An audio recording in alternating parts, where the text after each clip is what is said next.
kill the brain and you kill the ghoul. Hello, boils and ghouls, and welcome to the Cold Dead Heart Horror Break, where we recap and review what we've watched, read, and collected over the past week. I'm your host, Gigi, and joining me today are Ken of the Dead and C from Wither. Thank you for tuning in, and let's get scary. All right, Ken, what have you been doing? So I rewatched a couple of movies. Nothing super new. Last Voyage of Demeter, the new vampire Dracula movie. I saw it in the theater in October, and I remember like liking it, right? Like being like, I didn't love it, but I remember coming out and being like jazzed about it, right? Like I'm a monster kid, right? So anything with a cool monster I'm gonna like. But it's on Amazon Prime now, so I watched it again. Just kind of like outside of the theater hype, and just kind of sat down and watched it. And I gotta say, like, while I stand by the creature design in that movie, I thought was fantastic. The movie itself is actually kind of like boring. There's so much wasted opportunities for like good kills. They really slacked on the kills. Like it's a Dracula movie, right? And it's a monster movie. I don't know who they made this movie for. Like, and I'm thinking about it as I'm watching it. I'm like, sorry, go ahead. You know, I'm just saying, I've heard that from other reviewers as well. Like, it just kind of felt like it was missing something. They didn't know the audience. Like, they didn't, yeah. And it's like they weren't made. Like, I don't know who made this movie or what they had in mind, like what their vision was. But like, it definitely wasn't a movie made for horror fans or monster fans. Like this, and it's weird because the cinematography was good, the acting was really good, right? This isn't to take anything away from anyone involved in the movie, other than I'm assuming the director. But like the acting was good, and the monster, and that's the most important thing. The monster looked dope. It's just one, we didn't get enough of him, and two, like the kills were so weak for like a modern monster movie. I don't know, man. Like I stand behind the design, but like for that story of Demeter, I don't know if you guys have seen the BBC Dracula series, the 3-part series. Yeah. Like, yeah. So you know, the part 2 is that story. Yeah. They did it way better, man. Oh, really? Like forget this movie and just watch that, because that was better in pretty much every way. They tried to do too much with this, I think, like story wise, and maybe like just trying to emphasize and make people care about the characters. But like, if you're walking into a Dracula movie, like a monster movie about like this mass slaughter on a boat, no one's there really to care about people's lives. You know, if they want to see a monster kill people, that's all they want, right? Like, you're walking into that movie, that's like 90% of the people, that's all they want, and we didn't get a lot of it. There are some really cool scenes, and again, I think that the way that they did Dracula, like the way that they portrayed him, was really cool. Yeah, and even at the end, you get like this kind of Nosferatu vibe, which I thought was cool. But we're talking like, I don't know, five thumbs up, you know, out of a possible 100. So yeah, I don't know, man. I can't get behind that movie. When did it come out? I'm trying to think. It was last year, like October. Yeah. Do you think it was a lot of people, like, depending on what the movie is, right? They see reboots, or they see, re-envisionings of movies come out. And, they never really, a lot of times, not never, but they very often don't kind of live up to the expectations. Like, do you think that might be part of it, or do you think that it was like an attempt at? Yeah. Well, I was thinking, like, when, especially in the last couple of years, right, when these movies are coming out and they're like a retelling or a re-envisioning of something, that we grew up on, right, they do a really poor job at like inserting modern time Oh, I totally get what you're saying. You know Yeah, what I mean? yeah. Yeah, I haven't seen it yet, so I was just curious. Yeah, no, I can see that. Hey, I'll say this. It wasn't my problem with it, right? My problem was essentially if you're gonna go into a Dracula movie, if you're gonna go into a monster movie, right? Like it's already a story, right? It's part of the Bram Stoker story. And if you're going to go into that with the budget that they had, because like the movie looks gorgeous, so they must have had an incredible budget.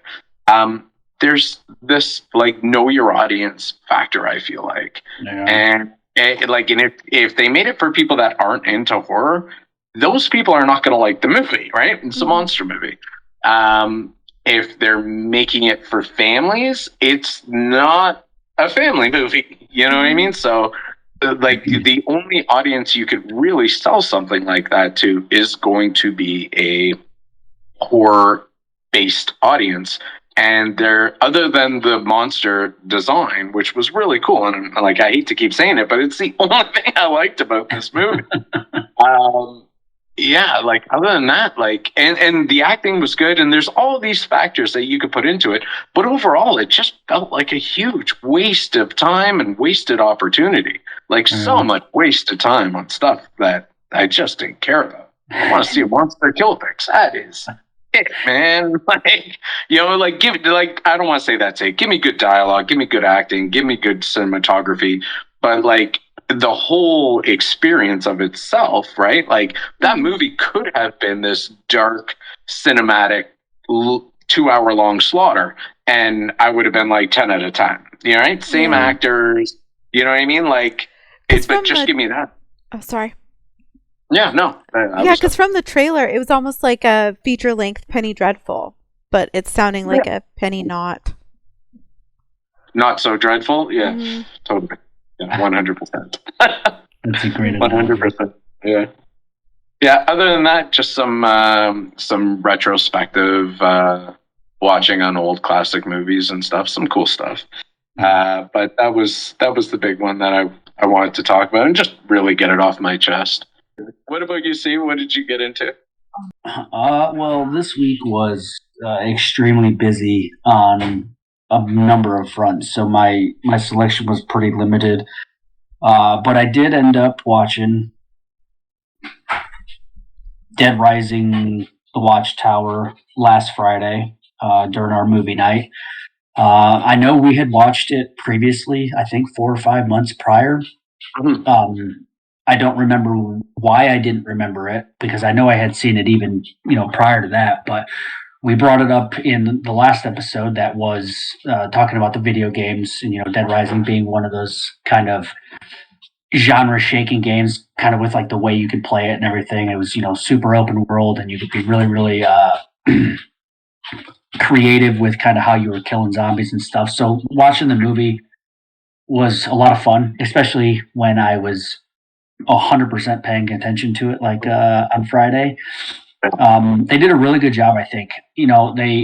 It didn't seem like it's one of those weird ones where it doesn't seem like it has an enormous budget, but like the way it was filmed, the actors that they had in it, they had a really stellar cast, and I thought that overall they just did a really, really good job with it. Yeah, no, it is like really good quality for like a movie that a lot of people don't know exists, which is weird. I don't understand why that movie is not really popular. Exactly. It is, and the game was good, and you'd figure with the way that people still talk about the game that movie would have a big reception, but it just doesn't. And it's funny, it specifically doesn't with the game community. And the game community, and I don't know if it's like a new revelation that the game community is getting around the movies, like of the properties, like that Five Nights at Freddy. Like everyone in the gaming community was all over that movie. It blew up their revenue, right? Like they loved it. But I feel like maybe like prior to a couple of years ago, movies about games were like, even games that had a huge following were, I don't know if they were shunned or just not noticed. I don't know. Like even Dead Space, right? Like we were talking about the Dead Space movies. Dead Space had a huge following in the game community, but like Still I'm never does. hearing about the. Yeah, I think with this one, it was long ago enough to where the game to movie adaptation was still relatively new. Right. I mean, I can't say that it was relatively new. Resident Evil had done its thing. I think at that point, Silent Hill had done its thing. But with the gaming community, a lot of people, they talk about how the movie didn't have, the real open world experience that the game had, and a lot of the and a lot of like the interactive, their interactions within the game didn't have the movie, and it's like you do have to kind of understand that a movie is very, very limited. When you're playing a video game, if you go left once, you can stop and go right the next time. Whereas in a movie, that just doesn't make sense. So you have to pick a singular path, to get to the end point. And I think that's part of what people didn't like about it. But smaller sandbox. Yeah, but I mean, they did a really good job of keeping the kind of the reasoning, why the zombie apocalypse was happening, its location, the government doing its crazy stuff, and that pharmaceutical company, kind of like trying to play puppeteer in the background. So I think they did a really, really good job, and I am looking forward to Dead Rising Endgame next week, because I know we've watched that, and I don't remember either. So. That's this Friday, right? We're watching that on the Wither server. Yep, we'll watch it on Friday at 8:30 p.m. Eastern Standard Time. There you go. But yeah, that's really all I got into. But Gigi, what about you? So I did get into a few things. One is that I finally watched Thanksgiving, and so quick disclaimer: I am not a slasher fan. I know that's like blasphemy in the horror community. I know, but it's not my favorite. It has to be really kind of special for me to like it. Like I like the Terrifier. So that's like ultimate slasher though. Right, yeah. That's like that's like revved up to 10 slasher. Yeah, I almost feel like I don't know. I'm not a huge true crime fan either, so I think it's sometimes a little bit too close. I prefer monsters or like Lovecraftian stuff, zombies, obviously. But yeah, so for a slasher, going in and it not being my favorite genre, I thought it was really good. The kills were inventive, and I like the kind That's what it's all about, right? Yeah. Like with modern day slashers, it's like if you don't have clever kills, what are you doing? You know what I mean? Why are you making a movie? Yeah, no, that's cool. I'm super looking forward to it. Yeah. I missed it when it was in theaters. I was so bummed. Just something kept popping up every weekend, so I'm big time looking forward to it. Yeah. Well, yeah, and I think it was in general it was really well done, and I liked it. I also watched the Walking Dead spin-off with Maggie and Negan, the first episode of that, and No spoilers. I'm not going to spoil anything, but it did get me back into watching The Walking Dead because I'd really fallen off of watching it at about season 7, and I was a really big fan. Yeah, and I've always wanted to get back into watching it because I do love the characters and I like the universe that they created. But yeah, it was dragging for me. Yeah, it could be terrible. Like we talked about this before. Same thing, like season 7, season 8, they just became such chores to watch. Season 9, I would deem unwatchable. Like, I've mentioned it before, like we usually wait for a whole season to come out and then binge watch the entire season on a weekend. And like, I think it took us like well over a year to get through season 9. And every time it was just so we could finish the season. We weren't looking forward to it. We didn't enjoy the episodes. Season 10 was killer though. We're into season 10 finally. Nice. We had put it off so long because we had hated the show. We're into season 10 now. We're loving it. And I'm really looking forward to the Negan and Maggie. I had goosebumps. I'm really into it. So I'm going to get back into The Walking Dead. I also really liked Fear the Walking Dead, which I also stopped watching for some reason. So, yeah, I need to get back into the whole Walking Dead universe. And then the other thing I started watching is on YouTube, and it's Katrina Weidman. So this is ghost hunting stuff. But cool. Katrina Weidman is like well known in the ghost hunting community. She's been on several different ghost hunting shows, and she has a YouTube channel now where she does ghost hunting stuff, and it's so good. And she is just like one of those people that's really relatable. I don't know how to put it. Like, she just seems authentic and enjoys what she's talking about. Yeah. So I definitely recommend that. Her YouTube channel is just Katrina Weidman, so if you wanted to look it up. And then, of course, Suitable Flesh on Shudder with Barbara Crampton. Amazing. Now, I wonder, like, so I like that movie. I want to talk to you about it. C, have you watched Suitable Flesh? No, I have not. I actually, it's a whole thing with the AMC's class action lawsuit that has to do with Shudder. Is the only reason I haven't. Just because when that came out, precautionary, conspiracy theorists came out, and I canceled Shudder. Oh, yeah, bummers. Yeah, so no, I want to hear more about that conspiracy theory. Yeah, what's the conspiracy theory? Well, so I would say it's the conspiracy theorist, right? So there's a giant class action lawsuit about AMC. So if you had AMC Plus, and then I think there's 3 different platforms that AMC kind of is the parent company of, and Shudder is one of them. And it was like a 4-year period, 2016 through 2019. I haven't read up on it, right? This is all hearsay. So nobody quote me. But they were either negligent with their consumer information. And it got sold to a bunch of foreign entities like it normally does. You know what I mean? Right. It's pretty par for the course nowadays. But I had actually, working through the government, a couple years ago, the same thing happened in the government, and I got a letter in the mail, and it was, hey, all of your personal information has been found in China. So here's 6 years of, fraud prevention for free.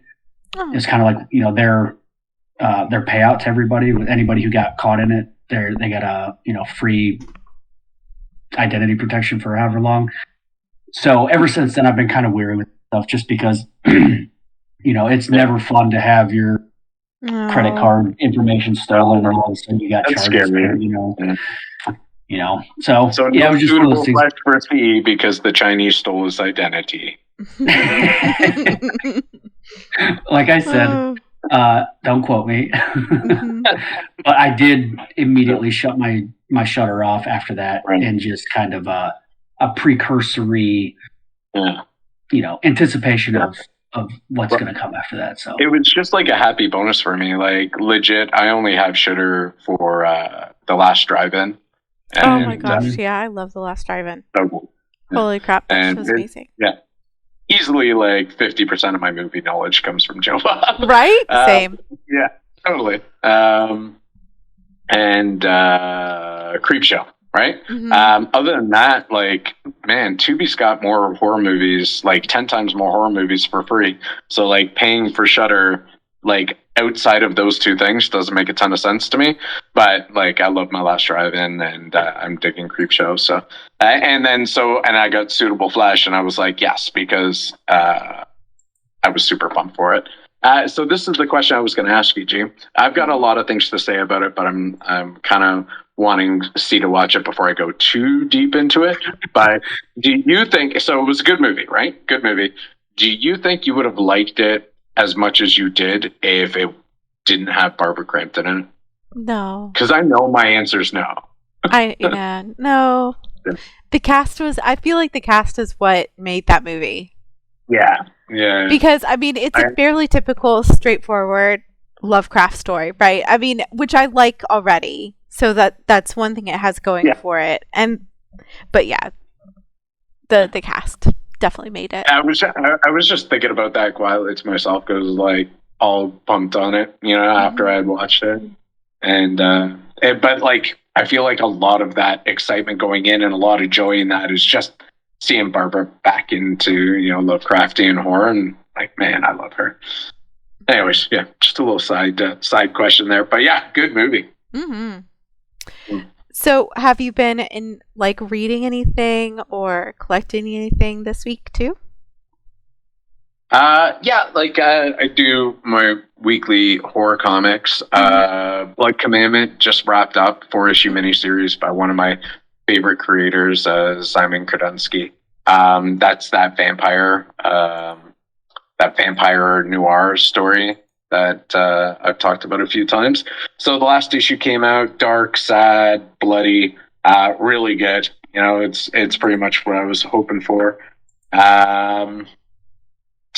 As far as collectibles, I did get a shipping notice on my NECA. You guys know I'm a NECA horror figure fan, monster fan, and I got notice on my Nosferatu. So they did a 7-inch scale, 100% screen accurate representation of Nosferatu from the 1920s silent film.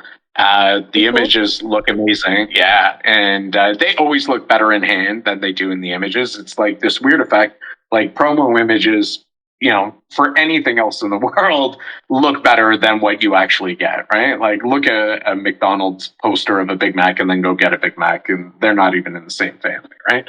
But the NECA figures, NECA and McFarlane, man, like, I don't know what it is, but like in hand, their figures look way better than the promo pictures. So I'm pumped for that. He's going to go on the shelf with my other monsters. I'm still waiting on my black and white Creature from the Black Lagoon, but should be rolling in soon. And yeah, that's about it for collectibles. I didn't get into any gaming recently, but I am looking forward to getting back into some Dead War. For shame.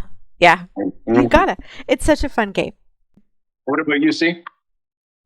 Any books? Any games? So books, kind of.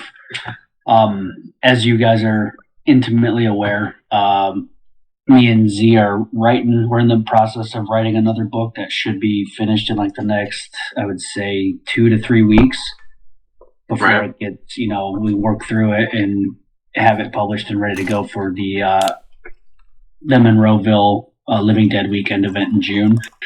So my reading ever since we started this book writing adventure has dropped off dramatically. But my wife did pick up a book of short stories called A Mammoth Book, Zombie Apocalypse, and it was created by a guy named Stephen Jones, and it's very similar to the Wither Chronicles, where it's 14 or 15 authors who all contribute, a different story. So it's easy to kind of read. You can sit down for 20 minutes and read through a story without having to get completely engrossed into the book. You can set it down and, come back to it at any point. I love that. But it's been really good, and the perspectives that they do are pretty neat. Like some of them are, email conversations from like scientists to, politician and stuff. Some of them, the stories are just like newspaper clippings, kind of like chronologically telling the story, over a certain period of time. So yeah, their take on it was really, it's given me some ideas moving forward. But so I started reading that. I'm only 2 stories deep into it, give or take. And I mean, it says Mammoth Book on the front, and I mean, it's massive. It's a little bit smaller of a book, so it makes sense that it would have more pages. But yeah, it's. I mean, I find it doesn't have page numbers on, which is a little frustrating. But it's in the 500-page realm. Wow, It's probably like 6x9. Yeah, it came out in 2010. So, but it's been really good so far. I love horror anthologies, man. Like that is my job. Like I got a short attention so span. fun. That's why it's why I'm like a horror comic book junkie, right? They're like 5 to 10 minute reads, and then I can move on with my day. Right. Yeah, I'm a big fan of horror anthologies. And then That's cool. I did. So there's another zombie series. It starts off with, it's called Plague of the Dead, and then there's 3 books in it: Plague of the Dead, Morning Star, Strain, and then I cannot remember the third one. Oh, I feel like I read that. Yeah, the author's Z.A. Recht. I don't know how to pronounce his last name. Mm-hmm. So I bought it years and years ago, and I thought I had lost it. Gave it to somebody to borrow, and they just never gave it back, which happens all the time. So I ordered it, got it. I was like, it's a different cover, so I'm not familiar. So I read the whole book, and I was like, I've already read this.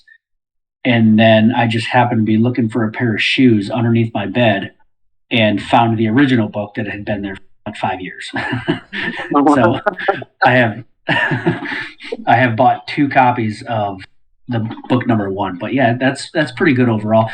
It's more like a military theme. It follows, a group of soldiers who are deployed. I believe it starts off in Africa. It's been a really long, and then it moves to them coming back, and goes through the whole zombie apocalypse thing. But as far as reading, it's been really limited, like I said, just because we try and write a bunch every week, so that's kind of where my free time goes right now. Games, the Wither tabletop game that doesn't officially have a name yet. Hopefully it will in the next couple weeks. We did that. There was a couple of cool contenders for names, right?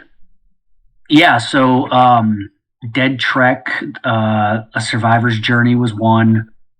I'm actually trying to.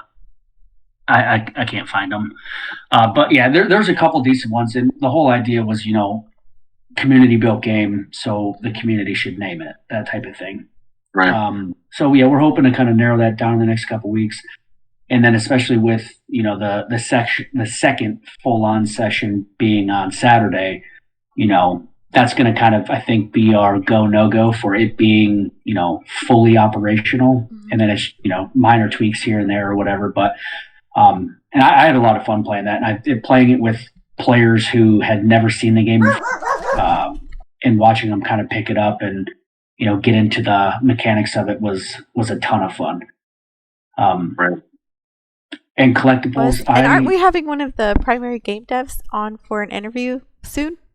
Yes, you're absolutely right. So one of the guys who has been very, very instrumental, his online presence name is Kippy, and I believe you were saying, right, it's next week or the week after. He's going to be on and talking about it. Yeah, coming up. Mm-hmm. Sorry, coming up.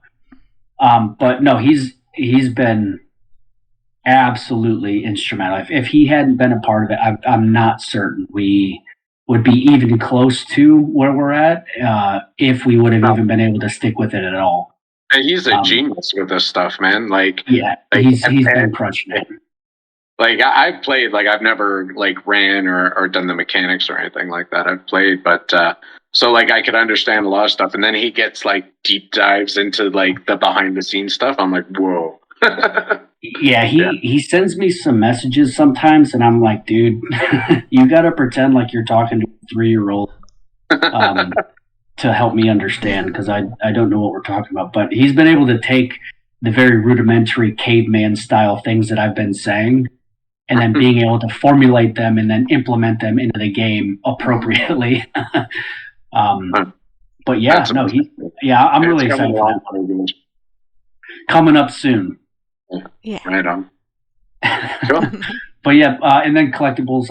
Unfortunately, I collect old school trash B zombie movies on DVD or Blu-ray anytime I can find them. I haven't found any in quite a while. And then I collect their books just because I love reading them. But really, outside of that, I've never been a big collectible guy. It's just not something that. I think old VHS and DVDs, I think those definitely count nowadays, right? Yeah. Physical media. Yeah, it's It's funny when But I I'm a talk to people collector. about collectibles, right? Like people picture and like I'm a figure collector, so that's pretty much as nerdy as it gets. And you can't laugh at me, Gigi, because you are too. I am. But like when you explain that to people that aren't into collectibles, they're like, "Oh, so like you play with toys?" I'm like, "No, like they have displays, like they look like movie sets, right?" And that's one thing. I also collect, like vintage movie posters and Right. Blu-rays and vinyls, and it's all the same thing, right? Like collectibles are collectibles. Movie props, right? Like movie props are probably my biggest thing, right? But it's all part of the same thing, and I definitely think that physical media has gone that way because we are so digital now, right? That it is like if you collect VHS or DVDs or CDs or anything like that, is the collectible market now, right? Like you're a collector. Exactly. Yeah, I think I'm up to like 180 DVDs, and I had them all out, alphabetical order by series if they were in a series and everything. Right. And my wife, And that's just zombie genre stuff, right? Yeah, just zombie. Amazing. And my wife one day was like, "This has got to go." So for now, they're all in a cardboard box in my garage that I just sift through whenever I'm feeling nostalgic. Yeah, but on the collectible piece, right? Like I can, like when I see like if I go into a store that has a lot, or if I'm at a convention, which I don't go too often, and I can appreciate everything that they have, and the value of the items isn't diminished. Right. It's just a thing that I have never done. You know what I mean? Like, except for the zombie DVDs. Except for zombie DVDs and books, yeah. I'm starting to think I got a problem with zombies. Have you ever done a count on your zombie books? Like, what's that? I want to say last time I checked, I was in the high 30s, low 40s. But I'd have to go through and actually double check. It's been a while since I've counted. I won't lie, and I've probably picked up 10 or 15 cents in. So I could be cracking mid 40s up to the 50s by now.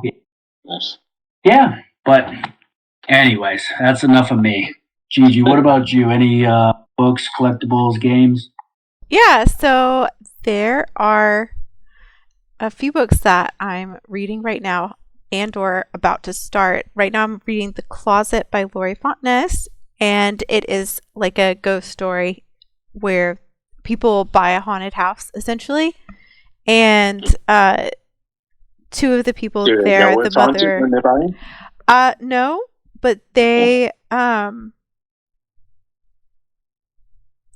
find out quickly after they get it, and the mom and the daughter are both psychic, so they are talking with like the malevolent spirit and battling it, and the dad's like a skeptic.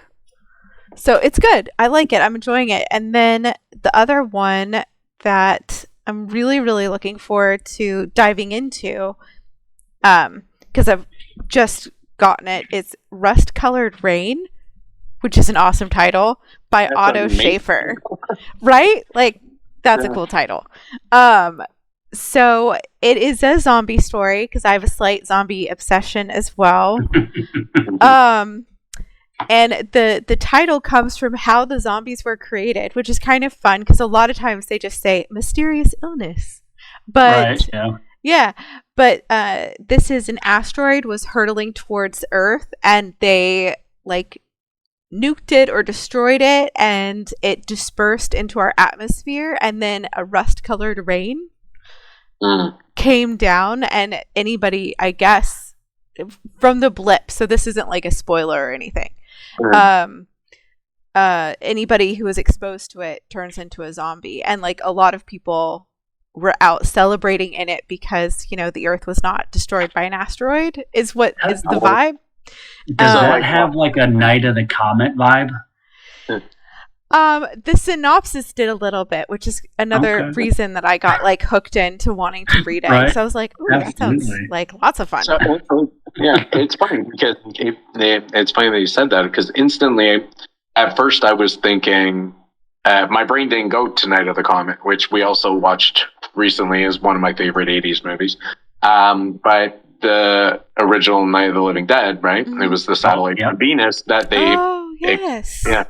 And it was the radiation from the particles or whatever from the detonated satellite that they destroyed, the Russian satellite that they destroyed, and the radiation from the pieces. So you mix that with Night of the Comet, and you got a pretty classic zombie origin. Yeah. You've got rust-colored rain. You get rust-colored rain. Yeah. Which actually, cool. In one of those, and thought just to kind of also bridge it over, I can't remember which anthology it was. If I do remember, I'll put it in the show notes. But it was written by Stephen King, I want to say. He contributed a story to the anthology, and it was about the end of the world and the Antichrist. But